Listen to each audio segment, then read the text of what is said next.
శుక్రవారం యొక్క దీవెనలు మెండుగా మన మీద, మన సంఘాల మీద, మనము ఆశిస్తున్న వచ్చిన ప్రాంతాల మీద, మరియు మన యొక్క కుటుంబాల మీద, ఇంకా నూతనంగా చేరిన ఆత్మల మీద, రాబో సిద్ధపరిచిన ఆత్మల మీద దేవుడి యొక్క దీవెనలు పరమ నుంచి దిగి వచ్చిందాక. దేవుడి యొక్క అవకాశాన్ని మొదటగా కల్పించి ఎన్నిక చేసుకున్న విధానం, ప్రేరేపణ చేత మన ఆత్మీయ తల్లి గారు మరియు సంఘం వినడానికి సిద్ధపరిచిన ప్రతి ఆత్మను బట్టి వేలాది వందనాలు చెల్లిస్తుంది. ఈరోజు 3వ మాటగా మనం ధ్యానించుకోబోతున్నాం. సిలువలో 7 మాటలు అనేది మనం అందరం కూడా మాట్లాడుకుంటున్నాం. 7 అనేది ఎందుకు మాట్లాడతామంటే మనకి అది పరిపూర్ణం, సంపూర్ణం అనే తత్వంలో మనము తెలియజేస్తాం. సంఘాలు కానీ 7 సార్వత్రిక సంఘాల గురించి కానీ 7 జాతుల్ని నశింప చేయడం కానీ అంటే సమూలం. తర్వాత 7వ రోజు దేవుని పని, విశ్రాంతి రోజున దేవుని ఆరాధించాలి అంటే 6 రోజులు చేసుకున్న దానికి కృతజ్ఞతగా మరలా ప్రారంభించడానికి, దేవుని యొక్క ఆశీస్సులు తీసుకోవడానికి 7వ రోజున మనం దేవుని ఆరాధిస్తాం పరిశుద్ధ దినంగా. ఇలా చెప్పుకుంటూ పోతే 7కు చాలా ప్రాధాన్యత ఉంది. కానీ ఈ 7 మాటలలో 8వ మాటగా కూడా ఒకటి మనకు కనిపిస్తుంది.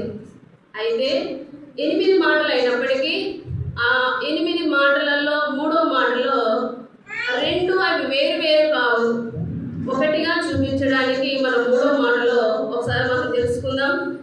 యోహాను సువార్త 19వ అధ్యాయం 26-27 వచనాలు చూస్తే, యేసు తన తల్లియు తాను ప్రేమించిన శిష్యుడును దగ్గర నిలుచుండుట చూచి, అమ్మా ఇదిగో నీ కుమారుడు అని తన తల్లితో చెప్పెను. తర్వాత శిష్యుని చూచి, ఇదిగో నీ తల్లి అని చెప్పెను. ఆ గడియ నుండి ఆ శిష్యుడు ఆమెను తన ఇంట చేర్చుకును. హల్లెలూయా. ఇక్కడ చాలా ప్రాముఖ్యమైన మాటలు ఇవి. 7 మాటలలో ఈ 7 మాటలకి పునాదిగా కలిగిన మాటలు. ఇక్కడ 2 మాటలుగా ఏమి చూస్తామంటే 2 వేరువేరుగానే కనిపిస్తున్నాయి. 26వ వచనంలో తల్లితో మాట్లాడుతున్నారు, 27వ వచనంలో శిష్యుడితో మాట్లాడుతున్నారు. అట్లాంటి శిష్యుడు కాదు, ఎవరైనా తాను ప్రేమించి మనం ఎంతో మందిని ప్రేమిస్తాం, కానీ వాళ్ళు మనల్ని ప్రేమిస్తారో లేదో మనకు తెలియదు. కానీ ఒకరి దృష్టిలో మనం ప్రేమించబడుతున్నాము అనేది చాలా విలువైనది. హల్లెలూయా. దేవుని దృష్టిలో మనం ఎలా ఉన్నామంటే ప్రియమైన వారిగా ఉంటాం. దానియేలు గారిని కూడా ప్రియమైన వాడిగా ఎంచు, దావీదు గారిని కూడా ఆయన నా ప్రియుడు అని చెప్పాడు కదా. అంటే దేవుని దృష్టిలో ఏ వ్యక్తి నిల్చొని ఉంటాడో అతను చాలా గరుడుగా మనం చూస్తాం. ఒక అధికారికంగా హైయర్ అథారిటీ కలిగిన వారి దృష్టిలో మన పేరు వచ్చిందంటే చాలా సంతోషపడతాం. అంటే ఆయన అందరికీ తెలుసు, కానీ అందరిలో మన పేరు పిలవడం అనేది చాలా ప్రత్యేకత. ఇక్కడ 2 వచనాలు వేరువేరుగా ఉన్నాయి, కానీ 2 దేవుడు సంధి చేస్తున్నాడు, కలిపేస్తున్నాడు. అమ్మని చూపిస్తూ శిష్యునికి బాధ్యత అప్పచెప్తున్నాడు, శిష్యుని చూపిస్తూ అమ్మని అక్కడికి వెళ్ళి ఉండమనే విధంగా ఇద్దరిని ఏం చేస్తున్నాడంటే కలిపేస్తున్నాడు. హల్లెలూయా. అయితే యోహాను గారి గురించి ఒక 2 మాటలు మనం తెలుసుకోవాలి అని అంటే, యోహాను గారిని చూస్తే మనం శిష్యుడిగా చూస్తాము. మరియమ్మ గారి పేరు దగ్గర మనం అమ్మ అనే దగ్గర ఏంటంటే మన ఆత్మీయ పరమ యెరూషలేముకి వెళ్ళిన తర్వాత ఎవరంటే యువరాణి సంఘం. హల్లెలూయా. ఇక్కడ అమ్మని ప్లేస్లో ఏం పెడుతున్నాడంటే సంఘాన్ని చూపిస్తున్నాడు. ఈ సంఘం దగ్గర మనము ఆరాధించుకునే సమూహం ఆత్మల సమూహానిగా చూస్తే యోహాను గారి ప్లేస్లో మనం కనిపించాలి మిగిలిన పాఠాలని నేర్చుకునేటప్పుడు. ఇక్కడ యోహాను గారు ఎవరు అంటే బాప్టిజం ఇచ్చే యోహాను గారి యొక్క శిష్యుడు. ఆ బాప్టిజం ఇచ్చే యోహాను గారు ఎక్కడ నివాసం చేసేవారంటే అరణ్యంలో యోర్దాను నది దగ్గర బాప్టిజం ఇచ్చుచు హెచ్చరిక చేస్తూ దేవుని యొక్క మార్గాలను సరళం చేయడానికి సువార్త ప్రకటన చేస్తున్నాడు. హల్లెలూయా. ఈ సువార్త ప్రకటన చేయడానికి ఎందుకు అక్కడ చేయవలసి వస్తుంది ఆ ప్రాంతంలో అంటే అక్కడ నిత్యము అక్కడ ఏమంటే పరిశుద్ధమైన స్నానాలు జరుగుతున్నాయి. బాప్టిజం నిత్య నిత్యము అక్కడ జరుగుతుంది. ఎసేనీయులు అనే ఒక తెగ, వాళ్ళు బ్రహ్మచారులు అనమాట. అంటే ప్రభువైన యేసుక్రీస్తు వారు బ్రతికిన కాలంలో అనేక జాతులు, మతాలు, తెగలు కూడా ఉన్నాయి. మనం ఎక్కువ శాస్త్రులు, పరిసయ్యులు, సద్దుకయ్యులు, సుంకరులు అక్కడక్కడ మనకు కనిపిస్తూ ఉంటారు. ఈ జాతి కూడా ఉంది. అయితే వీళ్ళు ఏంటంటే చాలా ప్రత్యేకించబడిన వారి తెగ ఎసేనీయులు. వీళ్ళు ఏం చేస్తారంటే ప్రత్యేకంగా ప్రభు రాకడ, మెస్సయ రాకడ గురించి గ్రంథస్థాలు ఏవైతే చేయబడి ఉన్నాయో వాటిని కంటత చేస్తూ గమనిస్తూ ఉంటారు. అందుకే బాప్తిస్మ ఇచ్చే యోహాను గారు ఆత్మవశుడై మాట్లాడుతున్న క్రమంలో ఆయన రావడమే దేవుని యొక్క మార్గాలు సరళం చేయడానికి నియమించిన వాడు. హల్లెలూయ. దేవుని యొక్క మార్గాలు ఏమై ఉన్నాయో ముందుగానే అక్కడున్న వారందరినీ కూడా హెచ్చరిక చేయడానికి దేవుడు ఆయన యొక్క ఆలోచనలో వచ్చినవాడు, కారణజన్ముడు. కాబట్టి ఇక్కడ యోహాను గారు కూడా ఇక్కడ బాప్తిస్మం ఇచ్చే యోహాను గారికి శిష్యుడిగా ఎందుకు చేరవలసి వచ్చింది? ఇప్పుడు అర్థమైందా? అంటే దేవుని గురించిన తపన, ఆయన్ని వెతికే విధానం, ఆయన కనుగొనే క్రమం, అవన్నీ కూడా ఆ యొక్క అడవి ప్రాంతము దగ్గర, యోర్దాను నది దగ్గర దాదాపు 250 ఇండ్లు ఉంటాయి. వాళ్ళు ఏం చేస్తారంటే దేవునికి సంబంధించిన మన 39 గ్రంథాలు, పాత నిబంధనకు సంబంధించిన గ్రంథాలలో ప్రత్యేకంగా యెషయా గ్రంథం గురించి పఠన పాఠశాల జరుగుతూ ఉంటుంది. ఆ పాఠశాలలో ఏం చేస్తారంటే దేవునికి సంబంధించిన వాక్యాలు ఏవైతే ప్రకటించబడ్డాయో, ప్రవచనాలు ఉన్నాయో వాటి నెరవేర్పు కోసం వాళ్ళు నిరీక్షణ కలిగి ఉంటారు. ఆ క్రమంలోనే ప్రభువైన యేసుక్రీస్తు వారు వస్తున్న సమయంలో ఒక మాట వస్తుంది యోహాను గారి నుంచి. ఏం మాట? ఇదిగో లోక పాపములని మోసుకొని పోవు. ఆయన మోసుకు వస్తూ అని చెప్పలేదు.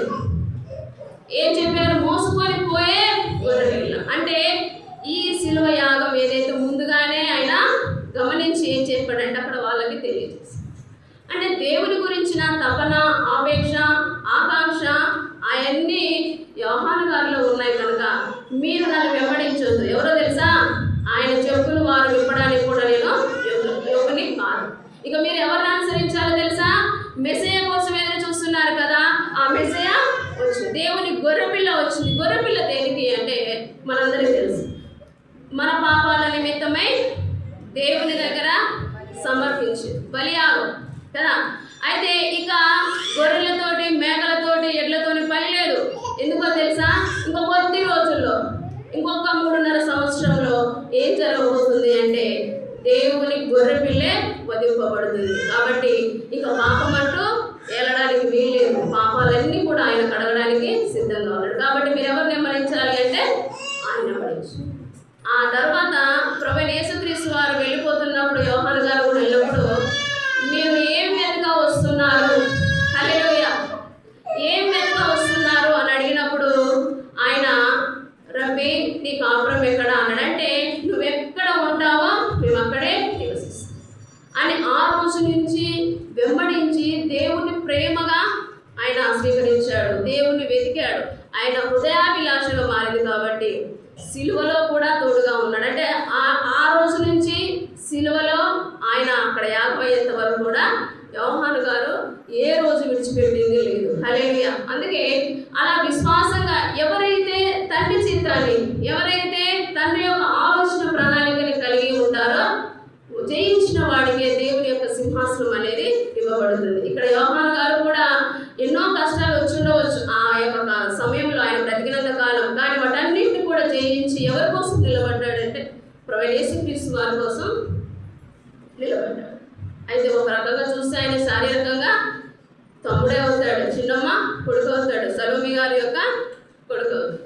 కానీ ఇక్కడ మనం చెప్పేది ఏంటంటే ఆత్మీయ కుటుంబం గురించి ఈ 2 మాటలలో మనం అర్థం చేసుకోవాల్సింది. ఒకటి శారీరపరమైన కుటుంబము, రెండవది ఏంటంటే ఆత్మీయ సంబంధమైన కుటుంబం. అంటే ఇక్కడ సిలువలో కూడా ఏం జరిగిందంటే ఈ ఇరువురిని ఒకటిగా చేసి, ఐక్యతగా చేసి ఆత్మీయ కుటుంబానికి ఆరంభం జరిగింది. హల్లెలూయా.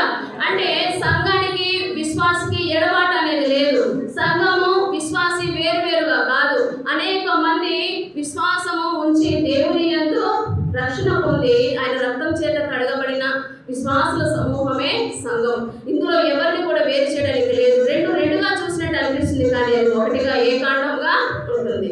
అయితే ఇక్కడ చాలా మంది దేవుని సేవలోకి వచ్చిన తర్వాత ఏం చేస్తారంటే, నన్ను దేవుని సేవ పిలిచాడు కాబట్టి ఏం చెప్పి కుటుంబాన్ని వదిలేయడం మానేస్తారు, కుటుంబాన్ని పట్టించుకోవడం మానేస్తారు. దేవుడు 2 ధర్మాలు పాటించాడు. ఆయన మానవుడిగా వచ్చినప్పుడు రావడానికంటే ముందు మరియమ్మ గారిలో సుమియను ప్రవక్త ప్రవచించారు కదా. యెరూషలేముకి దేవాలయంకి వెళ్ళినప్పుడు 8వ రోజున సున్నతి చేయబడిన రోజున ఆ శిశువుని ఎత్తుకొని ఆయన కళ్ళారా చూసిన తర్వాత మరియమ్మ గారు ఇప్పుడు కూడా ఒక మాట మాట్లాడారు. ఎవరు తెలుసా? ఏమన్నారు ఆయన? నీ హృదయంలో ఒక ఖడ్గం దూసుకొని వెళ్ళిపోతుంది అని చెప్తూ ఆ శిశువుని చూసి ఈయనెవరు ఎలా ఉంటాడంటే వివాదాస్పదంగా మారతాడని. హల్లెలూయా. అంటే సంఘం నుంచి ఒక ఖడ్గము దూసుకెళ్తుంది ప్రతిరోజు. అంటే ఈ సమాజంలో జరిగే ప్రతి విషయంలో కానీ అవమానాలు కానీ అడ్డంకులు కానీ, అంటే ఆయన సంఘంగా అనబడే ప్రత్యేకించబడిన ప్రతి ఒక్కరిలో కూడా ఈ యొక్క ఖడ్గము దూసుకొని వెళ్తుంది. ఎప్పుడు కూడా ఒక వివాదంగా మారుతూ ఉంది. అంటే తర్కవాదులు ఎక్కువ అవుతా ఉన్నారు. అయితే దేవుడు ముందే చెప్పాడు ఇలాంటివన్నీ వస్తాయి కాబట్టి మీరు వాటి జోలికి వెళ్ళకూడదు. అందుకే ఇక్కడ ఆత్మీయ కుటుంబము, శరీర సంబంధమైన కుటుంబాలు అంటే 2 కూడా ఆయన బాధ్యతగా 100% పూర్తి చేశాడు. చాలా మంది తల్లిదండ్రుల్ని వదిలివేయడము, పట్టించుకోకపోవడము, లేదా తల్లిదండ్రులు కొడుకుల్ని వాళ్ళ కూతుర్ని పట్టించుకోకపోవడము, భేదం అనేది వస్తూ ఉంది.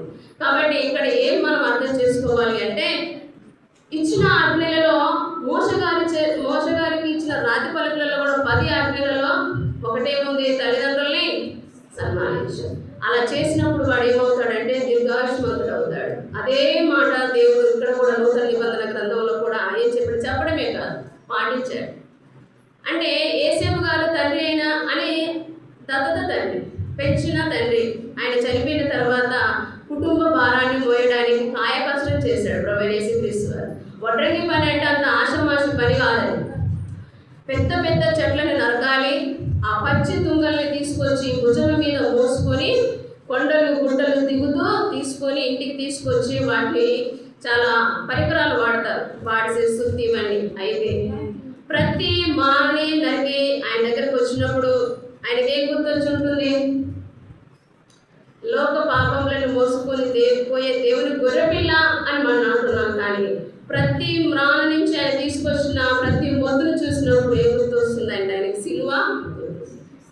ఎందుకంటే ప్రవచనం ముందే ఆయన రాయించుకున్నాడు. ఆయనకు తెలుసు ఏ సమయంలో ఎప్పుడు ఏది ఎలా జరగాలి. ఆ సమాధి పెట్టెలు చేసేటప్పుడు కూడా గుర్తొచ్చి ఉంటుంది కదా తన యొక్క మరణం నుంచి గెలిచి లేవాలి. ఎవరికైనా వారి మరణం తెలుసుంటే ఎంత బాధపడతారు, టెన్షన్ పడతారు కదా, భయపడతారు. తెలిసిన క్షణమే కొంతమంది గుండెపోటుతో కూడా చనిపోయే వాళ్ళు ఉన్నారు.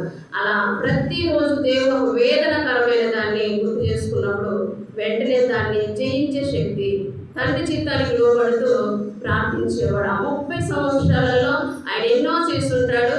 కాబట్టి ఆయన గెచ్చమనే ప్రార్థనలో కూడా మనం గుర్తు చేసుకుంటాం. ఆయన ఎంతో వేదన పెట్టాడంటే ఈ శ్రమ ఒకటే వేదన కాదు, మాటలు ఒకటే కాదు. అంటే ఈయన పరిశుద్ధాత్మ ఆవరించబడి పుట్టినవాడు కనుక ఆ రోజుల్లో చాలా మాటలు వచ్చి ఉంటాయి. ఇది అంటే మానసికమైన శారీరకమైన ఈ బాధల్లో భాగంగానే తను చేసే వృత్తిలో కూడా తన యొక్క మరణం జ్ఞాపకం వస్తుంది. ఇక్కడ మనం ఆత్మీయ కుటుంబము సిలువ దగ్గర నూతనంగా ఏర్పరచబడే కుటుంబం. మనం కూడా బాప్టిజం పొందిన తర్వాత వచ్చే కుటుంబం నూతనంగా మనకి చేర్చబడతా ఉంటాయి. అంటే ఇక్కడ 2 కార్యాలు జరిగాయి. యోహాను గారిని చూస్తూ తల్లిని అప్పగించాడు, తల్లి వైపు చూస్తూ శిశువుని అప్పగించాడు. ఇక్కడ ఒక జరిగింది ఏంటంటే ఆ క్షణమే అంటే ఆ గడియనే ఏం చేశాడంటే మరియ గారిని ఆయన చేర్చుకునేను. దాని గురించి కొంత నేర్చుకున్నప్పుడు ఒకరికి అప్పగింతలు జరిగాయి అన్నమాట. ఒకరికి అప్పగింతలు చేసి ఐక్యతగా ఒక దగ్గర నిలబెట్టడం జరిగింది. అయితే ఇక్కడ యోహాను సువార్త 21వ అధ్యాయంలో మరి ఎందుకని మన యోహాను గారికి ఆ అవకాశం వచ్చిందంటే దేవుని యొక్క హృదయ శబ్దాన్ని గమనించిన వాడు కనుక, మొదటి నుంచి అనుసరించిన వాడు కనుక. కానీ పేతురు గారు కూడా 21వ అధ్యాయంలో 3 సార్లు అంటాడు, నన్ను ఎవరు ప్రేమిస్తున్నావా పేతురు అంటే ప్రేమిస్తున్నాను అంటాడు. 2 సార్లు కాన్ఫిడెంట్గా చెప్తాడు. 3వసారి ఏం చెప్తాడు? సరుగుతూ అని ఉంటుంది, వ్యసన పడుతూ, అది మీకే తెలియదు తండ్రి అంటాడు. అంటే మనం చాలా మందిని సమయం వచ్చేటప్పటికి ఏం చేస్తామంటే దాటేస్తాం. సంఘం అని చెప్తూ ఉంటాము, విశ్వాసిని అని చెప్తూ ఉంటాము, కానీ యేసయ్యని ప్రేమిస్తున్నావా అనగానే ఏం చేస్తామంటే పక్కకి. యేసయ్యని ప్రేమించడము అంటే ఆయన ప్రేమ స్వరూపి, ఆయన రాజ్యము ప్రేమతో స్థాపితమైంది. హల్లెలూయా. అంటే హింసతో కూడిన రాజ్యం అనేది కాదు. అహింస ధర్మ రక్షిత అంటే ఆయన అహింసని వ్యతిరేకించేవాడు. హింసాత్మకమైన కాండం ఆయనలో లేదు. ఎందుకంటే ఒక రాజుకి రాజ్యంలో అందరూ సుఖ సంతోషాలతో ఉండాలి, ఎలాంటి నష్టం జరగకుండా ఉండాలి అని చూసే సందర్భాన్ని కోరుకునేవాడు. ఆ రకమైన పరిపాలన కాదు. అయితే మన దేవుని యొక్క సింహాసనం, ఆయన పరిపాలన కూడా నీతి న్యాయముల మీద ఆధారమై ఉన్నది. వాటి మీదనే ఆ యొక్క పరిపాలన జరుగుతూ ఉన్నది.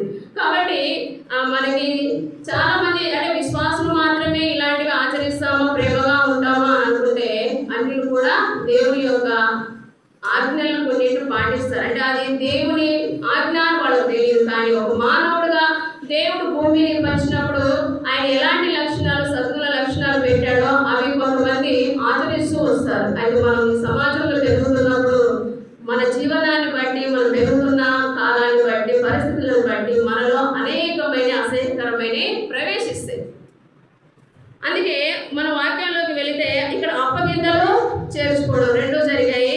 లూకా సువార్త 7వ అధ్యాయంలో 5వ వచనం చూస్తే శతాధిపతి అతనికి ఒక దాసుడు ఉంటాడు. ఆయన జబ్బున పడ్డప్పుడు, మరణకరమైన స్థితిలో ఉన్నప్పుడు ప్రభువైన యేసుక్రీస్తు వారికి సమాచారం వచ్చినప్పుడు ఆయన ఏమంటాడంటే, మీరు రానవసరం లేదు, కానీ మీరు మాట మాత్రము సెలవిస్తే నా దాసుడు అవుతాడు. ఇక్కడ ఒక అధికారి తను రమ్మంటే వస్తారు, పొమ్మంటే పోతారు. ఆయన సంపూర్ణమైన అధికారం ఉంది. కానీ తన కింద పనిచేసే ఒక దాసుని కోసం దేవుని దగ్గర అడగడానికి ఆయన ఇష్టపడ్డాడు. అంటే వాడిలో ఏమన్నట్టు? ప్రేమ. తన దగ్గర ఉన్న పనిచేసే వారి మీద ప్రేమ కురిపిస్తుంది. చాలా మంది అధికారికంగా ఉన్న వాళ్ళ దగ్గర ఏముంటుందంటే అహం ఉంటుంది. అంటే ప్రేమను చూపిస్తే వాళ్ళకి మనకి ఏమి తేడా ఉంటుంది కదా. దాన్ని చూపించాలి అని అంటే వారు వేరు, నేను వేరు, నేను ఒక అధికారిని చూపించుకోవడానికి దాన్ని వాళ్ళు ప్రదర్శిస్తుంది. ఇక్కడ అధికారి దగ్గర అతను చనిపోయిన తర్వాత ప్రభువైన యేసుక్రీస్తు వారు ఆ తర్వాత బ్రతికించి వాళ్ళు ఏం చేస్తారంటే ఆ శతాధిపతికి ఆ దాసును అప్పగించను అని ఉంది. హల్లెలూయా. అంటే సంఘంలోకి ఎవరైనా కొత్తగా వచ్చినప్పుడు చేర్చుకుంటాము. అదే విధంగా బాధ్యతగా వారి కొరకు, వారి కుటుంబాల కొరకు మనం ఏం చేస్తామంటే ప్రార్థన చేస్తాం. మనము ఒక సంఘం కోసమే కాదు, ఒక విశ్వాసుల కోసమే కాదు, మన వీధుల్లో ఉన్న వారి కోసము, దేవుని ఎరగని జనాంగం కోసం కూడా మనం ఏం చేస్తామంటే అధికారుల కొరకు, రాజుల కొరకు మనం ఏం చేస్తాం? ప్రార్థన చేస్తాం. హల్లెలూయా. అంటే వాళ్ళని ఏం చేస్తున్నామంటే దేవుడికి అప్పగిస్తున్నాం. మనం సంఘం యొక్క బాధ్యతలో చూస్తే మనకు ఉపకారం చేసిన వారు మాత్రమే కాదు, మనల్ని శత్రువుగా చూసిన వారిని కూడా, అపాయాలు కలగజేసిన వారిని కూడా, అసహించిన వారిని కూడా, మనమంటే ఇష్టం లేని వారిని కూడా, తృణీకరించిన వారిని కూడా ఏం చేయాలి అని అంటే దేవునికి అప్పగించాలి. సంఘం అంతా చేయాల్సిన పనిలో అది మనము నిమగ్నమై ఉంటున్నాం. అందుకే అనేక మంది నుంచి మనం మాటలు వస్తుంది, ఏం చేస్తున్నాం? ప్రభా, ఇది మీకేం తెలియదు, మీకు తెలియకుండా ఏది జరగదు కదా, మీ చిత్తం ఏమై ఉన్నదో అది జరగాలి అని మనము చెప్తాం. నాయను గ్రామానికి వెళ్తున్నప్పుడు కూడా ప్రభువైన యేసుక్రీస్తు వారు ఆ శిష్యులతో కలిసి వెళ్తున్నప్పుడు ఎదురుగా అక్కడున్న తల్లి యొక్క కుమారుడు చనిపోతాడు. ఆమె వృద్ధురాలు, ఒకే ఒక కొడుకు యవనస్తుడు, ఇంకా ఆ ఏకైక కుమారుడు, అతను తప్ప ఎవరు ఆధారం లేదు. కాబట్టి ఆ యొక్క పాడ బయటకు వస్తూ ఉంది. అంటే మరణం ఎదురుగా వస్తున్నప్పుడు కూడా ప్రభువైన యేసుక్రీస్తు వారు ఎదురొచ్చారు. అక్కడ ఎదుర్కోవడం జరిగింది. అంటే అప్పుడు మరణానికి, జీవానికి అక్కడ ఏమైందంటే ఎదురుగా నిలబడి ఉన్నారు. అయితే అక్కడికి వెళ్ళిన తర్వాత ప్రభువు దాటుకొని ఏదైనా బయటికి వెళ్ళగలుగుతా? ప్రభువును దాటుకొని ఏది వెళ్ళలేదు. ఎందుకంటే ఆయన ఎక్కడ అడుగు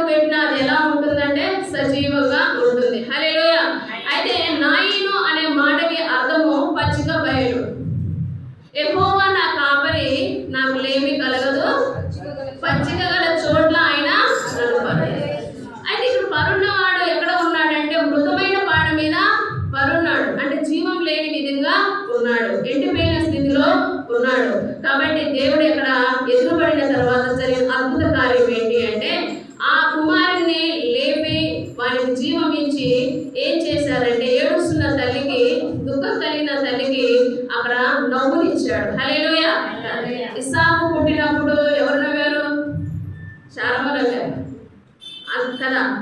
అంటే ఆ వయసులో ఎండిపోయిన స్థితిలో ఇంకా కలగదు, అసాధ్యం అనుకున్న స్థితిలో ఇస్సాకు రావడం జరిగింది. ఇస్సాకుని బలి అర్పణగా అడిగినప్పుడు కూడా ఆయన మీదనే కట్టెల మోపు పెట్టి అబ్రహాం గారు తీసుకెళ్ళాడు కదా. కోరేడు పండుగ వెళ్తున్నప్పుడు అక్కడ బలియాగం జరగాలి అని అంటే కట్టెల మోపు ఎవరి దగ్గర ఉందంటే భుజాల మీద వెనక వీపు మీద ఇస్సాకు గారికి కట్టడం జరిగింది. అక్కడ బలి కోసము ఆ రకమైన ఉపమానం మనం అర్థం చేసుకోవడానికి మన ప్రభువైన యేసుక్రీస్తు వారి యొక్క భుజాల మీద కూడా ఏముంది? సిలువ కర్ర, హల్లెలూయా, అడ్డకర్రని పెట్టడం జరిగింది. ఏలైనగా మనకు శిశువు పుట్టేనో ఆయన భుజముల మీద ఏముంచబడింది? రాజ్యభారం. ఏమిటి ఆ రాజ్యం అంటే? నిత్య రాజ్యం. ఆ రాజ్యాన్ని చేరుకోవాలి అని అంటే అది ఆశామాషి కాదు, దానికి ఒక భారమైన బరువు వేయాలి. ఆ భారాన్ని తట్టుకొని మోయగలిగిన వాడు మాత్రమే దాన్ని తెగించగలుగుతాడు, అక్కడికి తీసుకెళ్ళగలుగుతాడు. కాబట్టి ఇస్సాకుని మనము కొన్నిసార్లు మనం అర్థం చేసుకున్నప్పుడు యేసుక్రీస్తు ప్రభు వారికి సాదృశ్యంగా మాట్లాడతాం. ఆయన యొక్క భుజముల మీద రాజ్యభారం ఉంది. ఈ పాపాన్ని జయించి పాపరహితమైన కదా, ఎలాంటిది పాపము లేని రాజ్యంగా ఆయన యొక్క పరిశుద్ధమైన రాజ్యము ప్రవేశించడానికి ఎక్కడ జరగాలి అని అంటే సిలువలో ఆయన భారము ఖచ్చితంగా మోయాలి. ఇది ప్రవచనం. కాబట్టి ఆ భారాన్ని మోయగలిగిన వాడు మన ప్రభువైన యేసుక్రీస్తు మాత్రమే. చాలా మంది అంటారు ఆయన దేవుడైతే ఆయన కాళ్ళకి చేతులకు ఉన్న మేకులు తీసుకోలేకపోయాడు కదా. దొంగ కూడా అదే చెప్పాడు పక్కన, నువ్వు దేవుడు అయితే నిన్ను రక్షించుకొని నన్ను రక్షించు. ఇప్పుడు లోపల అదే మాట్లాడుతున్నాడు. అంటే మన యొక్క హృదయము విధానకరమైన బాధ కలిగించే మాటలు అనేకం వస్తాయి. హృదయంలో ఖడ్గము దూసుకెళ్ళనంటే లోపల ప్రపంచంలో ఉన్న మనుషుల వల్ల దేవునికి ప్రత్యేకించబడిన జాతికి ఏం కలుగుతుందంటే శ్రమ కలుగుతుంది. అయినా మనం ఏం చేయాలంటే ఓర్చుకోవాలి, ధైర్యం తెచ్చుకోవాలి. ఇవన్నీ దేవుడు మనం చెప్పినప్పుడు మనకు వచ్చే శ్రమ పెద్ద శ్రమ ఏమి కాదు, వస్తాయి పోతాయి. కాబట్టి ఇక్కడ ఆ యొక్క బరువు బాధ్యత ఎవరు తీసుకున్నారంటే ప్రభువైన యేసుక్రీస్తు. అది ముందుగానే యోహాను గారు ఏం చెప్పారు? లోక పాపములను మోసుకొని పోయే దేవుని గొర్రెపిల్ల అన్నాడు. అంటే ఆ గొర్రెపిల్ల మీద ఒక భారం ఉంది. ఆ భారం ఏంటంటే పాప భారం. ఈ పాపులందరికీ ఒకేసారి ఆ భారం తొలగిపోవాలి అని అంటే ఏం చేయాలి? శిలువ యాగం కంపల్సరీ జరగాలి. అందుకే ప్రయాసపడుతున్న మనుషులకు ఒకటే దేవుడు ఏం చెప్తున్నాడు? ఒక మాట సందేశం, మీరందరూ కూడా ఎక్కడికి రావాలి? నా దగ్గరికి రండి. ఆ భారాన్నంతా మీ చింతనంతా తీసేసి మీరు ఎలా ఉండాలి అంటే విశ్రాంతి కలిగిన జనంగా ఉండాలి అని చెప్తున్నాడు. ఇక్కడ నాయుడు గ్రామంలో కూడా ఆ యొక్క తల్లికి ఆ కుమారుని అప్పగించాడు సజీవంగా. అంటే సంఘంలో చేరిన ప్రతి ఒక్కరి నిమిత్తమై కూడా దేవుడు అద్భుతమైన కార్యాలు చేసి ఏం చేస్తాడంటే మళ్ళీ వాళ్ళ కుటుంబాలకు అప్పచెప్తాడు. మనం చాలా అడుగుతాం ప్రార్థన రిక్వెస్ట్లో, అతనికి హెల్త్ బాగలేదు, కొంచెం సీరియస్గా ఉంది అని చెప్తున్నారు డాక్టర్లు, ప్రార్థన చేయండి అని. సంఘం ప్రార్థన ఏం చేస్తుందంటే దేవునికి విజ్ఞాపన చేసినప్పుడు దేవుడు కనికరం చూపి, దయ చూపి, కృప చూపి ఏం చేస్తాడంటే మళ్ళీ తన యొక్క ఆయుష్కాలాన్ని ఇష్కియాకు పొడిగించినట్టుగా పొడిగించి తిరిగి ఎవరికి అప్పచెప్తారంటే మొదట సంఘానికి అప్పచెప్పి సంఘం నుంచి కుటుంబానికి వెళ్ళినట్టుగా మనము చూస్తాం.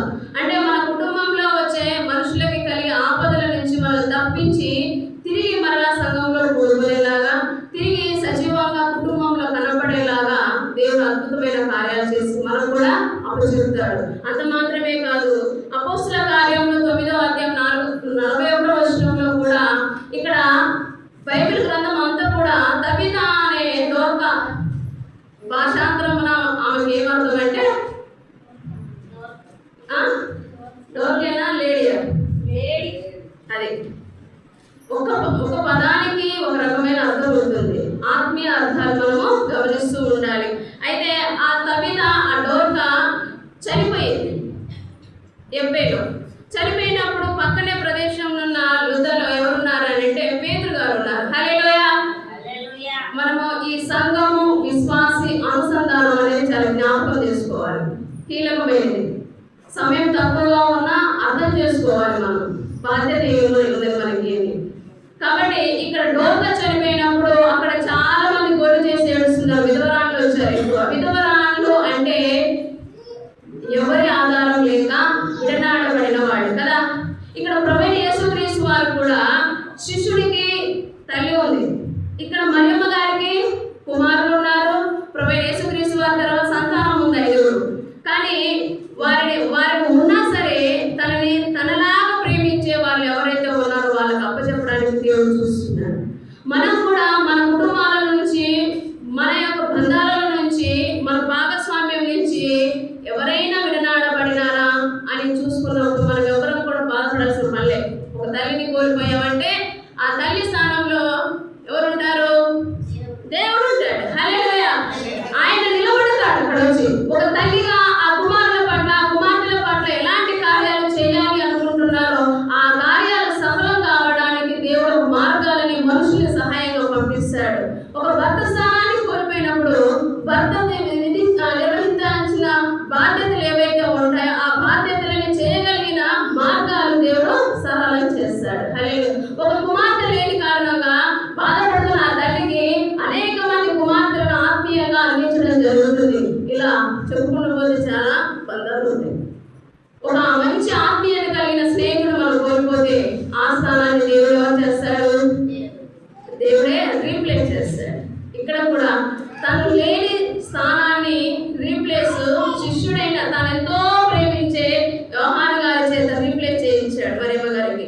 వెంటనే ఆయన ఏం చేశాడంటే చేర్చుకున్నాడు. ఇక్కడ దోర్కా చేసిన సత్క్రియలు ఏవైతే ఉన్నాయో, ధర్మకార్యాలు ఏవైతే ఉన్నాయో అవన్నీ వాళ్ళు తలపోసుకుంటూ ఏడుస్తున్నారు. ఆమె అనేక మందికి బట్టలు కుట్టి ఇచ్చిందని, తర్వాత దేవుని యొక్క పరిచయంలో చాలా కార్యాలు చేసింది, సువార్త ప్రకటన చేయడంలో చేసింది. ఎందుకంటే అక్కడ ఎక్కువ మంది విధవరాలు ఉన్నారు అంటే ఆ యొక్క ఎప్పే ప్రాంతం అంతా కూడా వాటర్ ప్రాంతం. అండ్ అక్కడంతా దాని కోస్టల్ బేస్ అంటే సముద్రం తీర ప్రాంతం. సముద్రంలో ఉండే వారి యొక్క జీవనాధారము ప్రధానంగా ఏమై ఉంటుందంటే చేపలు పట్టుకోవడం ఉంటుంది. ఆ జాలరులుగా ఉంటారు వాళ్ళు. ఆ జాలరులుగా ఉండి ఆ వేటకు వెళ్ళినప్పుడు ఏమవుతుందంటే అనేక తుఫానులు గాలులలో చిక్కిపోయి వాళ్ళు చనిపోయిన వాళ్ళు. అప్పుడు భార్యలు ఎలా ఉంటారంటే ఒంటరిగా మిగిలిపోతారు. కాబట్టి అలాంటి వారికి ఆమె ఆదరణ కలగజేసి వారందరికీ భర్త లేని లోటును భర్తీ చేసింది. హల్లెలూయా. వారికి కావాల్సిన అవసరాలన్నీ కూడా ఆమె తీర్చడానికి తన సాయశక్తిలో ప్రయత్నం చేసింది. కాబట్టి అంతమంది వచ్చి ఆమె మీద ప్రేమ కురిపిస్తూ ఏడుస్తూ ఉన్నప్పుడు ఆమెని పైన మేడగది మీద ఆ యొక్క శవంని కడిగి శుద్ధి చేసి పైన మేడగదిలో పెట్టినప్పుడు పేతురు గారు అర్జెంట్ వచ్చాడు. తడువు చేయకుండా వచ్చి ఆమె ముట్టి ప్రార్థన చేసి ఏం చేశారంటే అక్కడ ఏడుస్తున్న విధవరాలు ఎవరైతే ఉన్నారో వాళ్ళ ఆదరణ పోయింది. వాళ్ళ చూసేవాళ్ళు, ఆదరించేవాళ్ళు, ప్రేమ చూపేవాళ్ళు, మంచి చెడులు కనుగొనేవారు లేని కారణం చేత ఆమెను తిరిగి వాళ్ళకి అప్పగించారు. హల్లెలూయా. చూడండి, మనం కూడా ఆ ప్లేస్ని దేవుడు ఏదో రకంగా మనకి చూపిస్తాడు. సంఘంలో కూడా చాలా మంది తప్పిపోయి ఉంటారు.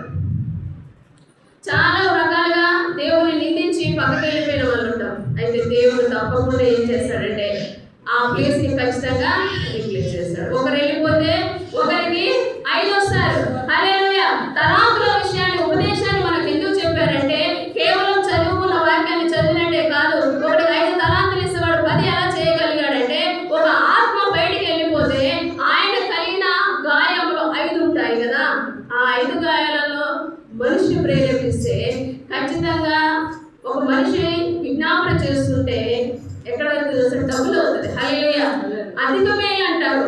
మునుపటి కంటే నువ్వు ఎక్కువగా ఆశీర్వదించబడతాము అంటే అర్థం ఏంటంటే గతంలో నువ్వు ఒక మేలుతోనే లేదా ఒక ఉపయోగం నీలో జరిగింది, కానీ ఇప్పుడు ఎలా ఉంటుందంటే డబ్బులు అవుతుంది. హల్లెలూయా. అందుకే ఒకడు 1000 మంది అవుతారు, ఒకటి ప్రార్థన 1000 మంది అవుతారు. హల్లెలూయా. మనం ఒకరు పోయిననే బాధపడి దేవుడికి విజ్ఞాపన చేస్తే దేవుడు ఏం చేస్తాడు తెలుసా? వెంటనే వాళ్ళ ప్లేస్ ని రీప్లేస్ చేస్తూ డబ్బులు తిరుగులు ఇస్తాడు. కాబట్టి సంఘము చాలా ప్రాముఖ్యంగా వెళ్ళిన వారి నిమిత్తమే ప్రార్థన చేయడం, ఇంకా రావాల్సిన వారి నిమిత్తమే ప్రార్థన చేయడం అనేది మనము అలవాటు చేస్తాం. ఈ మన ధర్మ కార్యాలు సత్క్రియ చేసింది అంటే మంచి పనులు చేసింది. ధర్మ కార్యాలు అంటే దేవునికి సంబంధించిన కార్యక్రమాలను ఆమె చేసింది. అయితే ఈ దేవుని కార్యక్రమాలు చేసిన క్రమంలో మనం ఏం అర్థం చేసుకోవాలి అంటే నిన్ను సండే స్కూల్ టీచర్గా దేవుడు అభిషేకించాడు. హల్లెలూయా. నీ ద్వారా అనేక మంది చిన్న వయసులోనే, చిరు ప్రాయంలోనే దేవునికి నాటబడాలి. హల్లెలూయా.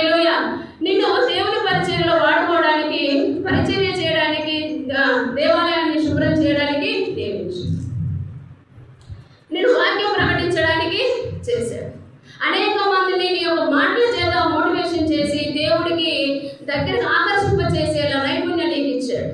నువ్వు బాగా ఆరాధించగలుగుతావు కాబట్టి నీ యొక్క పాటల చేత అనేక మందికి ఆత్మ రగిలింపు నువ్వు కలిగిస్తావు.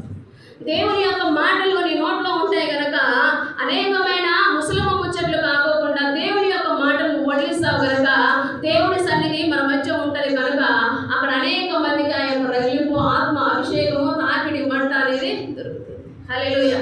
దేవుని యొక్క ధర్మ కార్యాలు మనకిచ్చే సేవలో భాగంగా ఇవన్నీ కూడా మనకు ఉంటాయి. చాలా మంది నా దేవుడు సేవకు కేటాయించాడు కాబట్టి ఇంకా నా కుటుంబంతో నిమిత్తం లేదు అని అనుకోకూడదు. కుటుంబ బాధ్యతలు కూడా చాలా ప్రాముఖ్యం. ఎందుకంటే దేవుడు ఒకటే చెప్తున్నాడు, తల్లిదండ్రుల్ని గౌరవించలేని, ప్రేమించలేని వాడు దేవుని ఎలా ప్రేమిస్తాడు కదా. నా ప్రేమ ఉంది, నాలో ప్రేమ ఉంది అని చెప్పడానికి దేవుని చాలా ప్రేమిస్తున్నానంటే మొదట తల్లిదండ్రులను ప్రేమించకోకుండా, ఇరువురు వాళ్ళని ప్రేమించకుండా దేవుని ప్రేమించగలుగుతాడా? దేవుని ప్రేమించడం అంటే దేవుడు కలిగిన మనస్సుని మనము కలిగి ఉన్నాం. ఆయన ప్రేమా స్వరూపి కదా. ఆయన 33 సంవత్సరాలలో ప్రభు బ్రతికిన కాలంలో ఒక యుద్ధం కానీ, ఒక నష్టం కానీ ఏమి జరగలేదు. శాంతియుతంగా జరిగింది. అదే సమయం మనం సొలొమోను గారి కాలంలో చూస్తాం. శాంతి సమాధానంతో ఉంది సొలొమోను కదా, షాలోమోను. ఆ యొక్క సమయంలో సమాధానంతో కూడిన రాజ్యము ఉంది. ప్రభువైన యేసుక్రీస్తు వారు పుట్టిన సమయంలో కూడా నెమ్మది ఉంది, శాంతి ఉంది. నా శాంతిని మీకు అనుగ్రహిస్తున్నాను. హల్లెలూయా. ఆ శాంతి మీలో ఉంటే మీలో కోపము, ద్వేషము, అహంకారము, అహము ఇవేవి ఉండకూడదు కదా. అంటే ఇవేమి లేవు అంటే కేవలం ఏమున్నట్టు ప్రేమ. దేవుడు కేవలం ప్రేమతో మాత్రమే ఈ యొక్క రాజ్యాన్ని స్థాపించగలిగాడు. ఆయన తర్కించలేదు, డిబేట్లు చేయలేదు, వాదించలేదు, ఎవరితో గొడవలోకి దిగలేదు. ఏం చేసిన ఆయన అందుకే సిలువలో ఆయన మీద పిడుగుతులు ఉంది, గడ్డం పెరిగి కదా, వెనక నుంచి కొట్టి ఉమ్మునా సరే ఏం చేయలేదు. ఆయన నోరు మెదపలేదు.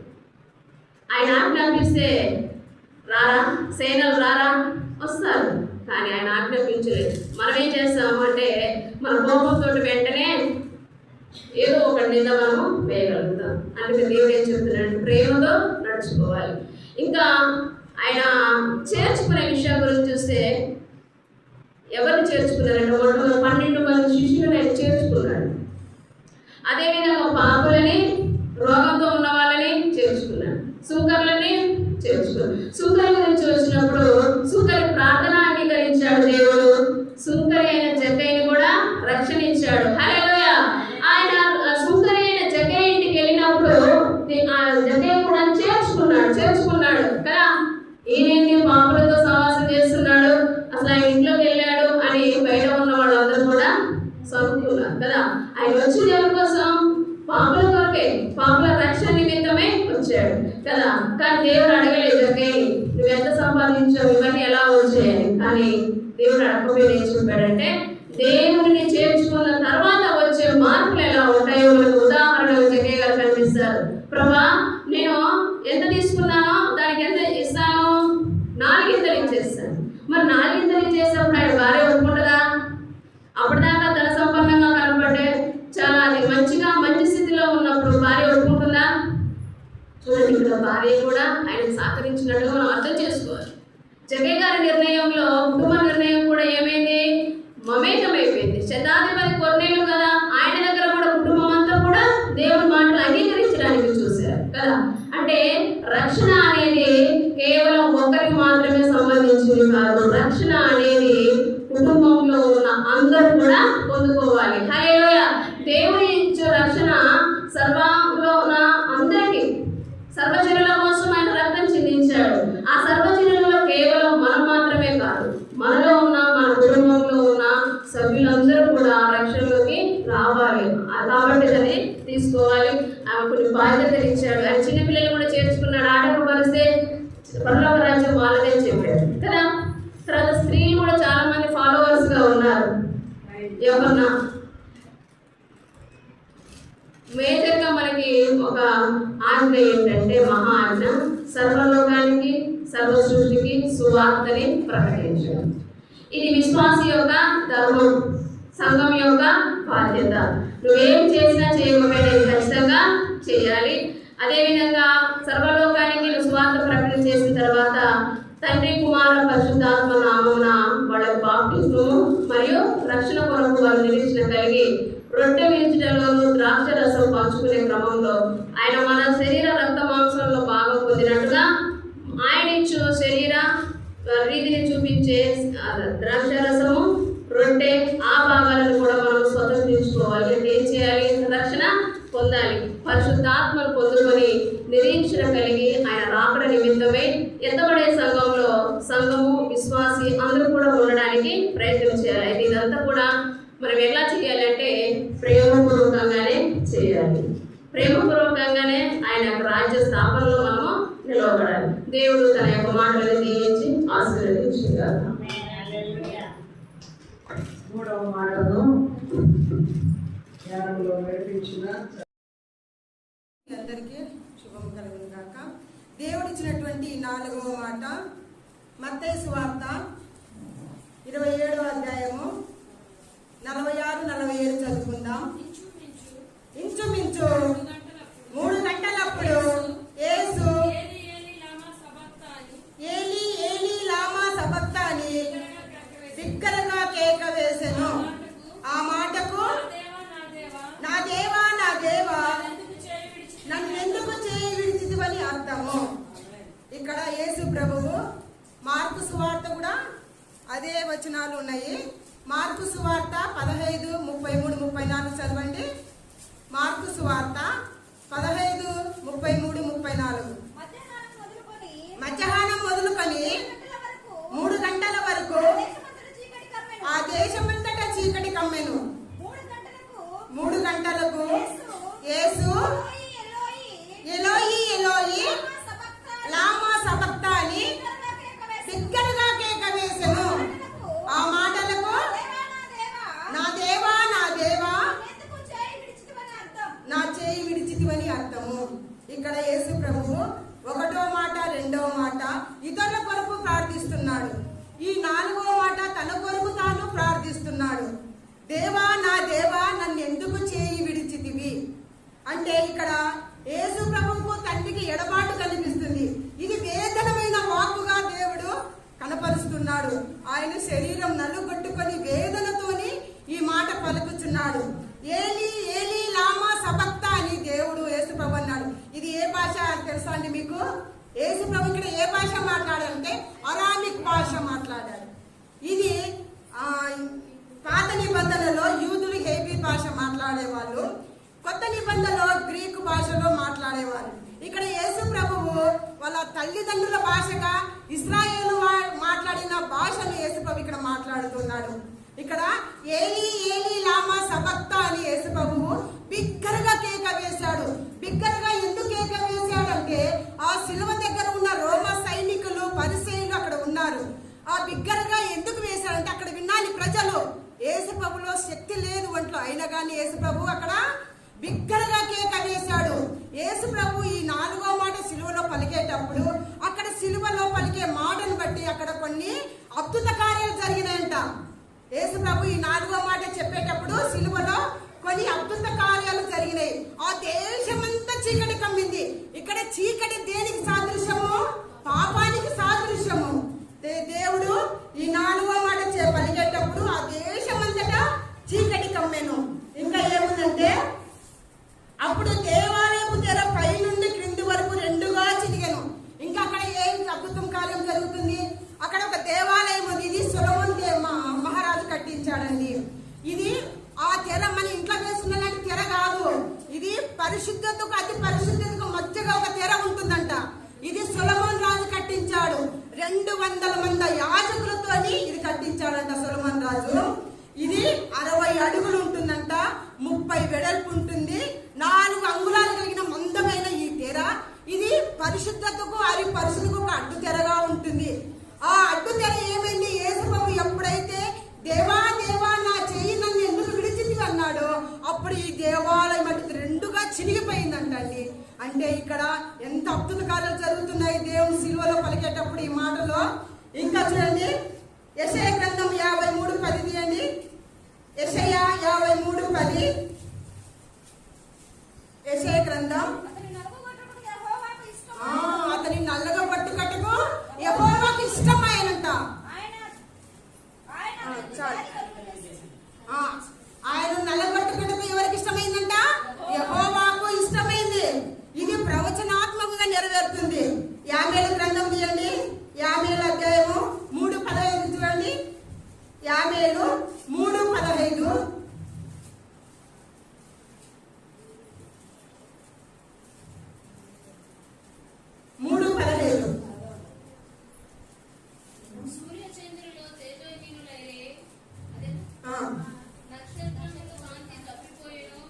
కాంతి తప్పిపోయాను.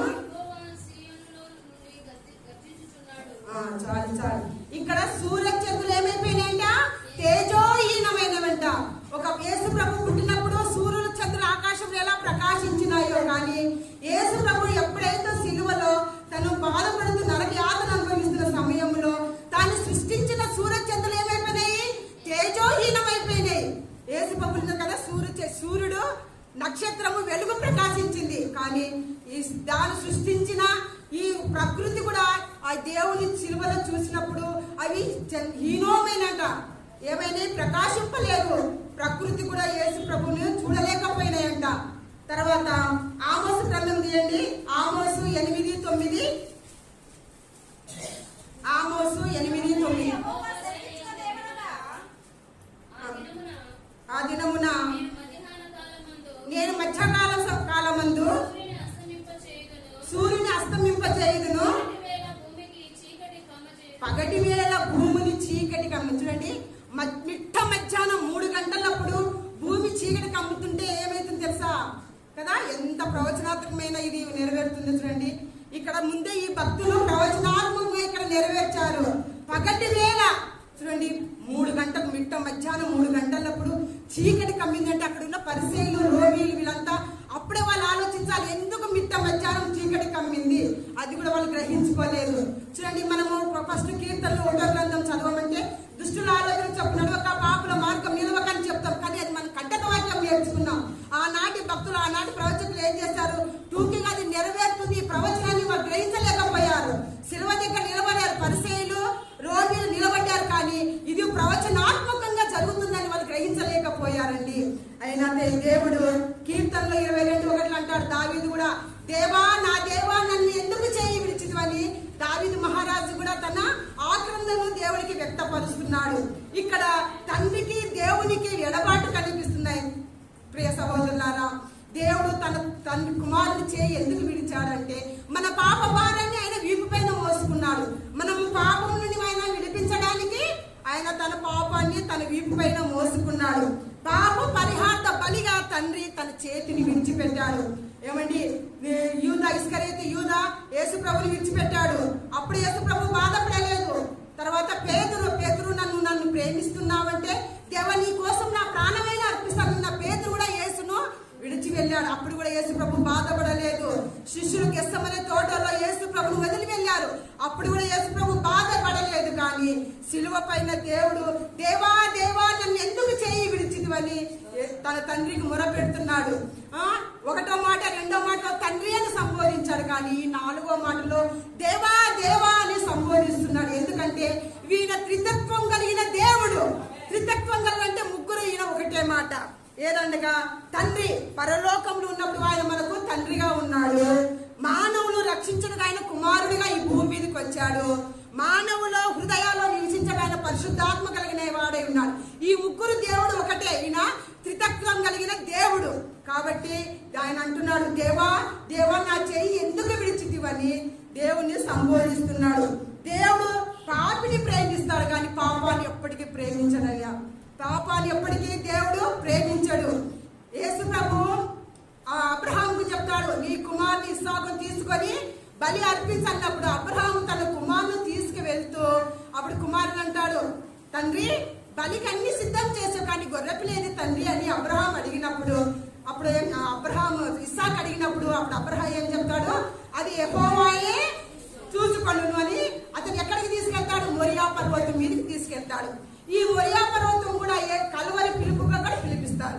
బలి అర్పించడానికి ఈ మొరియా పర్వతం తీసుకెళ్ళినప్పుడు కూడా అక్కడనే యేసు ప్రభువుని కూడా కలువరి సిలువలో సిలువ వేస్తారు. అదే కలువరి పర్వతం కూడా యేసు ప్రభువు కూడా అక్కడే సిలువ వేస్తాడు. కాబట్టి దేవుడు మన పాపముని విడిపించడానికి ఆయన కలువరి సిలువలో మన పాపముల కొరకై రక్తధారణ కార్చాడు. తండ్రి దేవా, ఒకసారి దేవుడు గెస్సమనే తోటలో ప్రార్థిస్తున్నప్పుడు ఏమని ప్రార్థిస్తాడు? దేవా, నీ చిత్తమైతే ఈ గిన్నెను నా నుండి తొలగించని దేవా అని ప్రార్థిస్తున్నాడు. వీళ్ళ గెస్సమనే తోటలో ప్రార్థన చేయొచ్చినప్పుడు ఆయన చెమట బిందువులు రక్తముగా మారినాయంట. మనం కొద్దిసేపు చెమట వచ్చినప్పుడు తుడుచుకొని చిరాకు పడతాం, కానీ ఆయన చెమట ఎలాగుందంట? రక్త బిందువులుగా మార్చాడంట దేవుడు. అలా ప్రార్థించాడు. ఏమండి, మీకు ఒకటి తెలుసా? బంధువుల దొడ్డి తెలుసా అండి ఎవరికన్నా? ఆ కాలం నేను చిన్నగా ఉన్నప్పుడు తెలుసు బంధువుల దొడ్డి అనేది. ఇక్కడ ఈ బంధువుల దొడ్డి అంట ఒక యజమానికి గేదె, ఎద్దు, ఆవు ఏవో ఉన్నాయనుకోండి, వాటిలో కట్టేసినప్పుడు అది తలుగు తెంచుకొని చేల్లో పడి పొలాలు పంటలన్నీ తినేసి నాశనం చేస్తుంది అనుకో. అప్పుడు ఈ బంధువుల దొడ్లో తీసుకుపోయి దాన్ని బంధిస్తారంట. బంధించినప్పుడు దానికి అన్నం ఉండదు, ఏముండదు అనమాట. అది గేదె కానీ ఎద్దు కానీ బంధించినప్పుడు అప్పుడు తన యజమాని ఏమనుకుంటాడు? అయ్యో, నాది ఎక్కడ పోయిందని, నా గేదె కానీ ఎద్దు కానీ ఏదే ఒకటి నాది ఎక్కడ పోయిందని ఎత్తుకుంటూ ఉంటాడు. వెతుక్కుంటే ఎక్కడ పోతాడు? లాస్ట్ ఆ బంధువుల దొడ్డికి పోతాడు. పోయి అప్పుడు అక్కడి నుంచి దాన్ని విడిపించుకొని వస్తారు. కానీ ఇక్కడ తప్పు చేసింది ఎవరు? గేదె కదా. గేదె తప్పు చేసింది, తలుగు తెంచుకొని అది వెళ్ళిపోయింది. కానీ ఇక్కడ విడిపించింది ఎవరు? యజమానుడు. అట్లాగే మన పాపముల కొరకై ఆయన సిలువ మానుపై మరణించాడు కదా తండ్రి. మన శత్రుత్వం పోవడానికి ఆయన చేయి విడిచిపెట్టాడు. దేవుని చేయి విడిచిపెట్టాడు. ఏమని ఇక్కడ ప్రశ్న కనిపిస్తుందా లేదా? దేవా దేవా, నా చెయ్యి ఎందుకు విడిచిన ప్రశ్న కనిపిస్తుంది కదా ప్రశ్న. దానికి సమాధానం కూడా ఉంది. ఏది ఆ సమాధానం అంటే, మన పాపముల కొరకై, మా అపరాధముల కొరకై దేవుడు బలిగా అర్పించాడు. తండ్రి తన చేతిని విడిచిపెట్టాడు కదా. కాబట్టి మన శత్రుత్వం పోగొట్టుకోవడానికి తండ్రి చేయి విడిచాడు. దేవా, ఉగ్రత నుండి మనం రక్షించడానికి తండ్రి చేయి విడిచాడు. మనకు నిత్య జీవం ఇవ్వడానికి తండ్రి తన చేతిని విడిచాడు. ఇక్కడ దేవుడు కొన్ని కొత్త నిబంధనలు కొన్ని దేవుడు మనకు అర్థం కాని మాటలు కూడా మాట్లాడతాడు. తలూకుమి యెఫ్తాని కూడా కొన్ని మాటలు దేవుడు పలుకుతాడు కొత్త నిబంధనలో. యేసు ప్రభు పలికిన ఈ దేవా దేవా, నా చెయ్యి ఎందుకు విడిచితివని ఎంతో ఆక్రందనతో, మనోవేదనతో ఆయన పలుకుతున్నాడు. తర్వాత ఏమైందంట? బండలు బద్దలైనంట. ఈ 4వ మాట పలికేటప్పుడు బండలు ఏమైనాయి? బద్దలైపోయినాయంట. తర్వాత సమాధులు తెరవబడేను. యేసు ప్రభు ఈ 4వ మాట పలికే టైంలో సమాధులు తెరవబడనంట. సమాధులు కూడా తెరవబడినాయంట. నిద్రించిన అనేకుల మంది పరిశుద్ధ శరీరంలో లేసినాయంట. యేసు ప్రభు ఈ 4వ మాట చెప్పేటప్పుడు దేవా దేవా, నా చెయ్యి ఎందుకు విడిచితివి దేవా అని చెప్పేటప్పుడు ఇక్కడ ఎన్నో అద్భుత కార్యాలు జరుగుతున్నాయి సిలువలో. యేసు ప్రభు ఇంకా మన పాపము నుండి మనల్ని విడిపించడానికి పాప పరిహార్థ బలిగా తండ్రి తన చేతిని విడిచిపెట్టాడు. పాప రుణము తీర్చుకోవడానికి, మన పాప రుణం తీర్చుకోవాలంటే ఎలాంటి రక్తం కావాలి? పరిశుద్ధమైన నిర్దోషమైన రక్తం కావాలి. ఆ రక్తం ఎక్కడ దొరుకుతుందంటే యేసు ప్రభువులో దొరుకుతుంది. ఆయన జన్మలో పాపము లేదు, ఆయన సేవలో పాపం లేదు. కాబట్టి ఆయన మన పాపములకు పరిశుద్ధమైన నిష్కల్మషమైన రక్తం కావాలి. కాబట్టి ఆయన తన రక్తాన్ని యేసు ప్రభు ఒక్కడే మనకు విమోచన కలగజేస్తాడు. కాబట్టి మన పాప రుణం తీర్చడానికి పాపం లేని రక్తం కావాలి. దేవుడు మనకు నిత్య జీవం ఇవ్వడానికి కూడా యేసు ప్రభు రక్తము కావాలి. యేసు ప్రభు మన కోసము, మన పాపముల కొరకు ఆయన తన తండ్రి కుమారుని చేయి విడిచాడు. తన తండ్రి చేయి విడిచిన కానీ యేసు ప్రభు తన తండ్రి చేయి విడవలేదు. తండ్రి నా చేయి విడిచిన కానీ యేసు ప్రభు తన తండ్రి చేయిని విడవలేదు. తన చేయిని పట్టుకొని దేవా దేవా, నా చెయ్యి ఎందుకు విడిచితివి? ఆయన చెయ్యి ఎందుకు విడిచాలంటే ఆయన మన పాపముల కొరకు మరణిస్తేనే మనకు విమోచన కలుగుతుంది. ఆయన పాప విమోచన లేదనుకో మరణకు విముక్తి లేదండి, మనకు విముక్తి లేదు. కాబట్టి నిర్దోషమైన ఆ రక్తం ఆ కల్వరి శిలువలో చిందించినప్పుడే మనకు పాప విమోచన కలుగుతుంది. కాబట్టి దేవుడు ఈ 4వ మాటను చాలా గుణాత్మకమైన మాటతో, దేవా దేవా నా చెయ్యి ఎందుకు విడిచితివని తన తండ్రికి తను ప్రార్థిస్తున్నాడు. తన కోసము తను ప్రార్థిస్తూ ఈ 4వ మాట యేసుక్రీస్తు పలికినాడు. ఈ వాక్యమును దీవించును గాక.